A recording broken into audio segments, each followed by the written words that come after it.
20 years. Can you believe we are 20 years removed from the attacks on New York City, Washington, D.C., Shanksville, Pennsylvania, and frankly, the United States?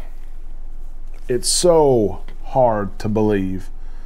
I have so many thoughts that I want to share with you, but I'm going to try to keep this to about 5 minutes.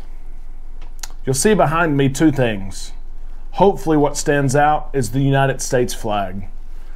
That is a U.S. flag that has flown in Afghanistan, on a battleground, on a campsite, over soldiers, Marines, serving our country.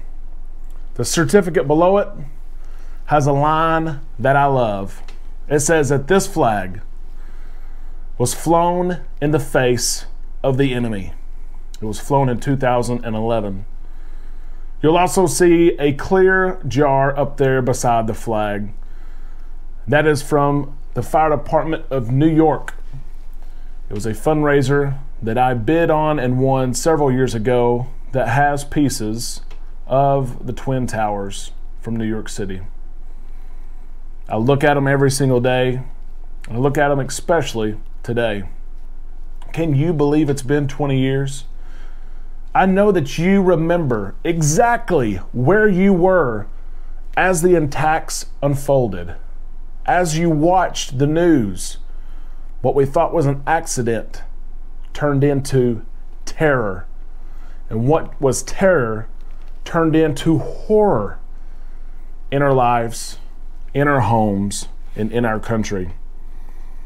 You probably remember watching TV. You remember hugging your spouses. I was a child in 6th grade. I remember Mom trying to explain to me why one group of people from one part of the world could not like another group of people from another part of the world and could want to kill them for who they are and what they stand for. I didn't get it then, and in some ways, I don't get it now. You remember the sights of the day. The huge explosions, ash covering people head to toe, covering New York streets. You remember what it looked like at the Pentagon. You remember the flag that they hung over the Pentagon. You remember the flag at Ground Zero. You remember the sights. It was horrific, and it raised questions for all of us. It changed the world forever, and it's worthy of us taking our minds back to that day. I hope that you do that today. At the same time, it is absolutely worth taking your mind back to September the 12th, the 13th, and the days that followed.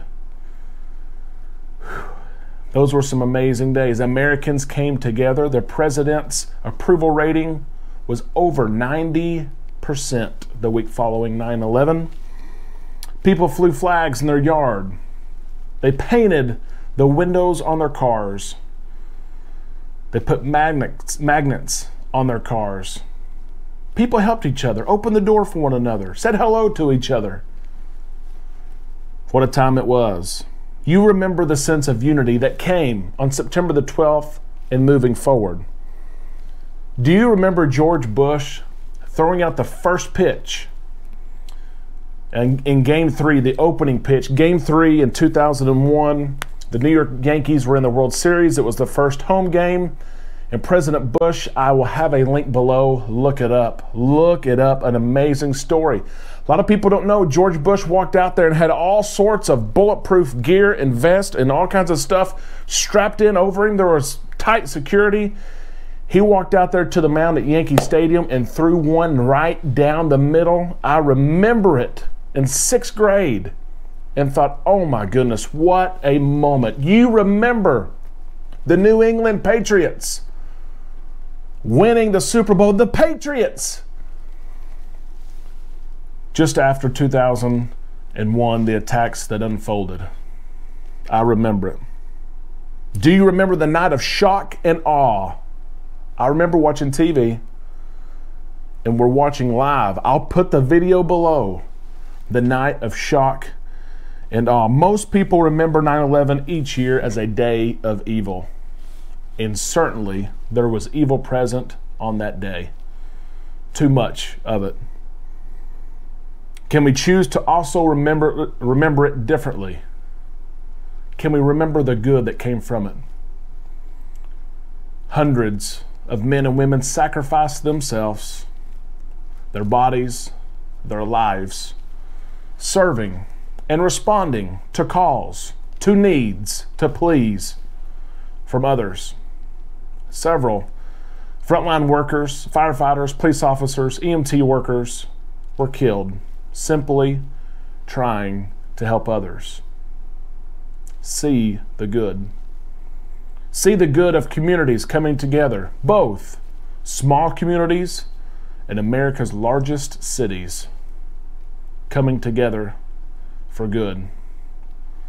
See how the United States started a rescue operation after the towers fell in the days that followed, and the momentum that we had to not just clean up the effort, but to try to find those who were buried underneath, whether they were dead or alive. Just a few days ago, almost 20 years later, through science, 2 more people were identified by DNA.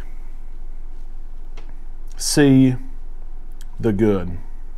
In a day that's remembered as evil, what can you do today for someone else that is good? There were people who decided that their actions would be good on that day in September in 2001. And I ask myself this day, 20 years later, what can I do that's good for someone else? Galatians chapter 6, verse 10 says, "So then, while we have the opportunity, let us do good to all people." We've got the opportunity. We do. We have to make the choice to do good. A purposeful action today for someone. Choose to do it. Jesus says in Luke chapter 6, verse 27, "But I say to you who hear, love your enemies, do good to those who hate you." Today, I'm going to try 20 years later as I reminisce on the evil that was done, as I watch the images that I need to see again. I'm going to make the choice that so many made that day and the days after to do good, and I challenge you to do the same. Take time today to remember 9/11, the events that took place, the realities that unfolded and are still here today, but also take time to model a hero and do good to someone else. I love you and thank you for watching this message. Please like, comment, tell me your thoughts, and feel free to share. Thank you to all you first responders who've given your life and those who risk it every single day. God bless you.